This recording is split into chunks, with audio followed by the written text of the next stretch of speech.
Hey, welcome back to Sacred Enzyme. This is going to be part 2 in this series that we're going into on the book of, let me get the name right, and so I can get the author's name right. The book of Celestial Ship of the North by Emily Valentina Strayton. Okay, this is part 2. Okay, where we left off at the other thing, we were talking about Jehovah was originally portrayed as a female. And the tetragrammaton for Jehovah was JHBH. The portrayal of a woman arching over the earth, resting on her hands and feet, representing the 4 cardinal points of the earth. The zodiac was given as a female figure, and the astrological chart was founded from this. Okay? Adam, once again, was the first Adam, A-T-O-N. No mistake, wordplay. We go back to it, you know. Called the mother goddess of time. All beginnings were founded on the feminine, folks. Everything, which makes sense. I mean, how can you have life if you don't have a mother? It makes no sense. And the fact that we've been continuing to fall for this for eons on end is just remarkable. Seriously. So the mother of Soot, who became her consort, who eventually became his own father in the character of the generator. Then the mother coming from the sun. So I was reading about how this went into Egyptian period.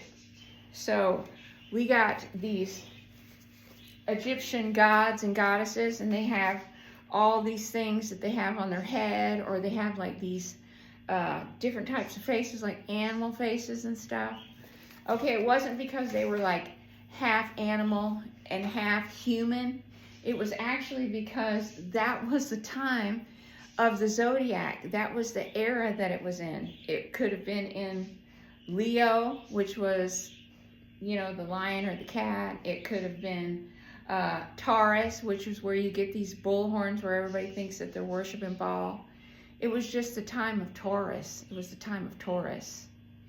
And see, this old Typhonian order is based on the cosmos. Okay, it's based on Mother Earth. It's based on the Divine Mother, the beginning, the first emanation from the Absolute. So that's why they were so obsessed with the planets and the solar system, was because it changed all the time, and it was a new order or a new time, a new epoch coming in. So we had these different characters, like we had this ibis, and there's even information in there, it's really interesting, that talks about how this information is recorded in Egypt. So originally, these Egyptian people, they came from Africa, you know, because the African people were the first people. They were the first people. And, you know, people can, if that triggers you, then you need to go back and work on your root chakra and then your solar plexus, because you're so caught up in yourself that you can't even think straight.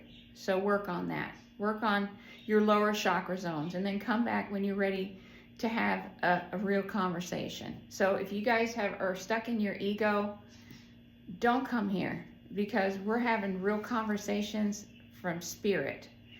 I don't care about any of that stuff. That doesn't concern me.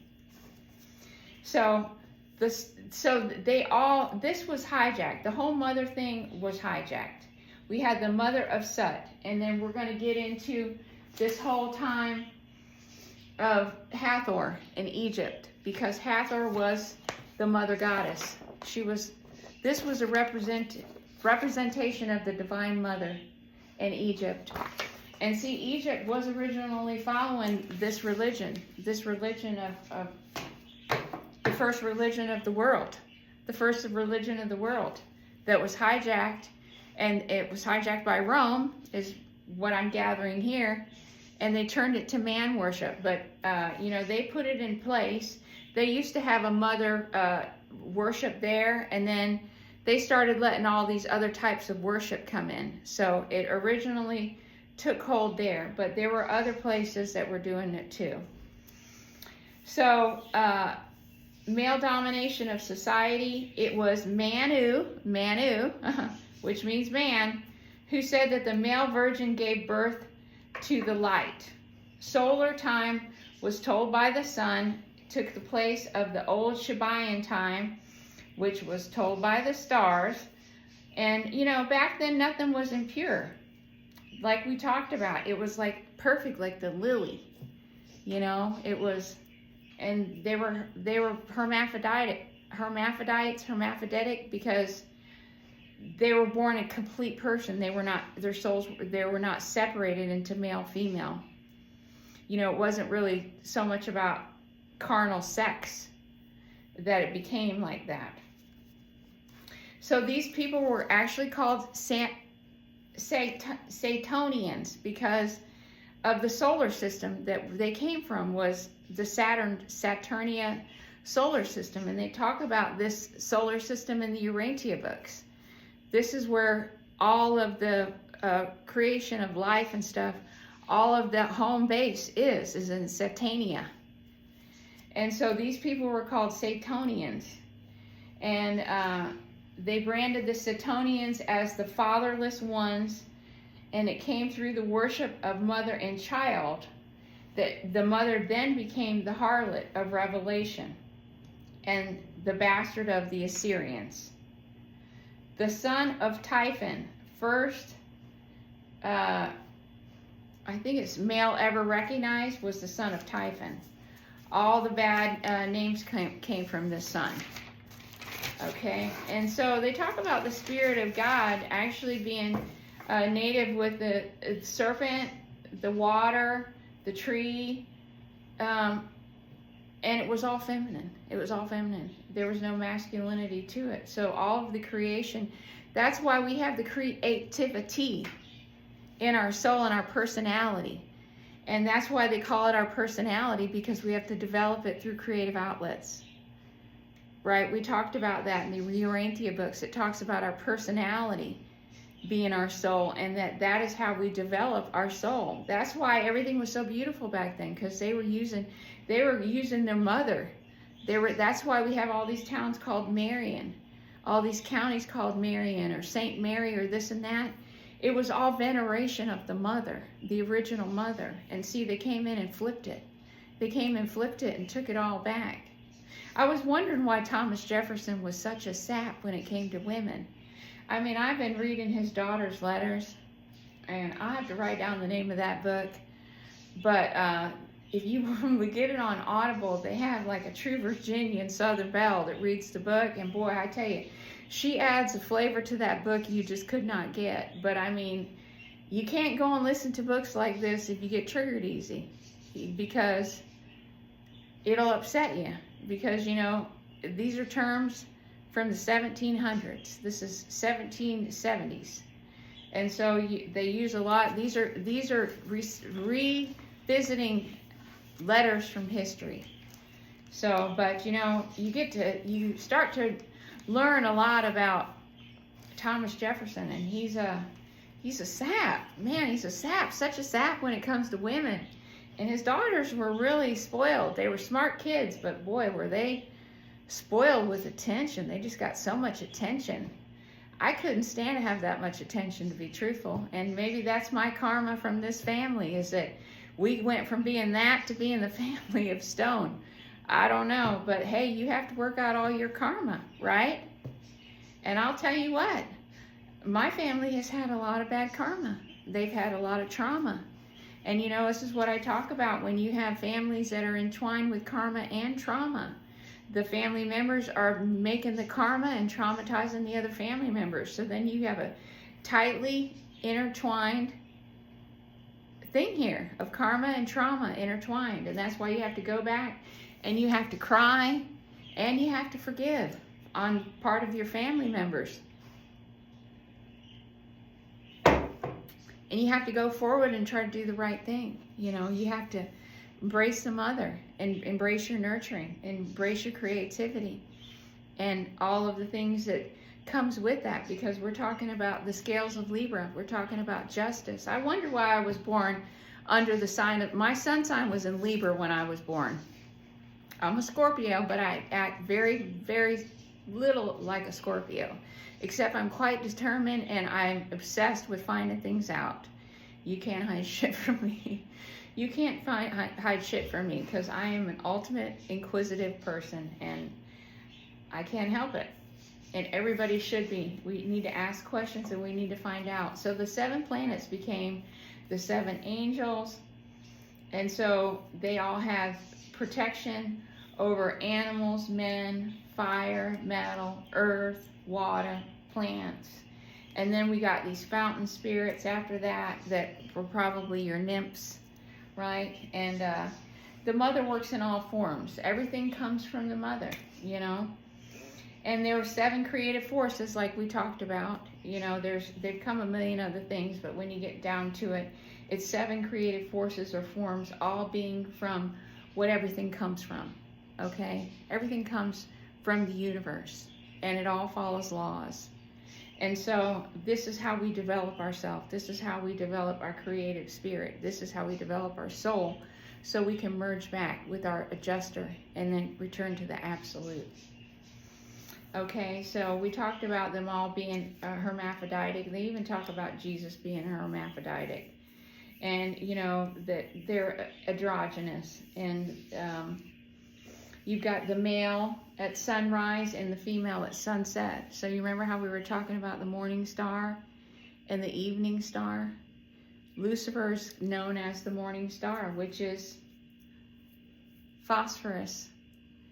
And then we have the female known as the evening star, which is the sunset. We have the evening star at sunset and the morning star at sunrise.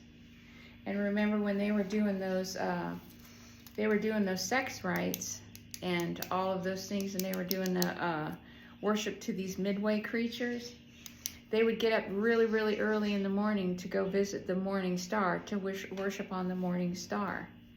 So, you know, what's happened is there's a lack of balance, that too much evil takes over the light, that it has to come back. We can't be too much in the dark. We have to be balanced. This is why Mother needs to come back. And the other thing is that look at the technology that we're being introduced to. We can't handle this type of technology when our brains and our comprehension is not where it needs to be, because you're dangerous. If you're not as smart as you can be and constantly learning, then you're a dangerous person. If you're not spiritually evolved enough to handle this type of technology, it'll just get in the wrong hands. So we've got names for, we've got Kata, which is considered mystery and serpent.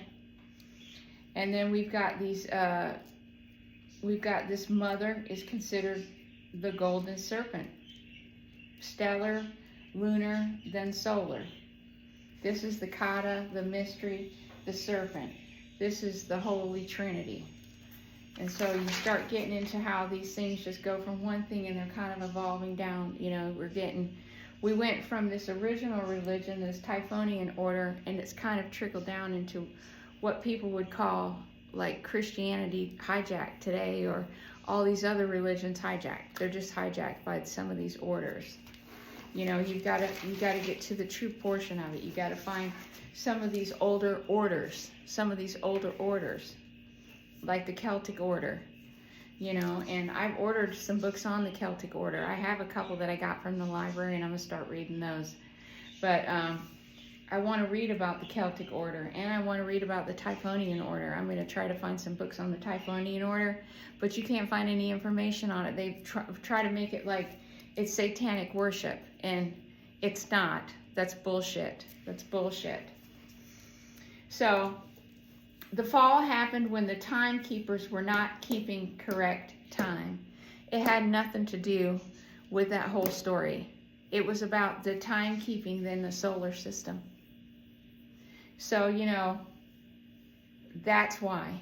And they say that it's totally unrelated. And they talk about, I guess, this a lot in a book called The Book of Hidden Wisdom, which I don't have that one yet, so I'm going to have to look and see if I can get it. It's probably about $500. The Assyrians hijacked Mother in Aries. So when the time was in Aries, and that's the ram, isn't Aries ram? The Assyrians were the ones that hijacked the whole Mother in Aries. And so the Eastern Ethiopians, they came from southern India, and they were all considered the tribe of Ham. And I've told this to my godson's mother. I'm like, you come from Ham. You come from Ham, the tribe of Ham. And I knew it. And it says it in this book that they come from the tribe of Ham. And this was, the Ethiopians were the original Egyptians. They were the Cushites, the Cush people. You know, Cush, the Cushites, the Cushites.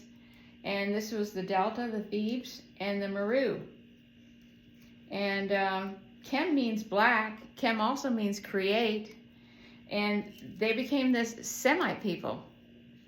And so a lot of these people went to India. And Egypt is going to be where the link is for, you know, putting this whole thing to bed once and for all.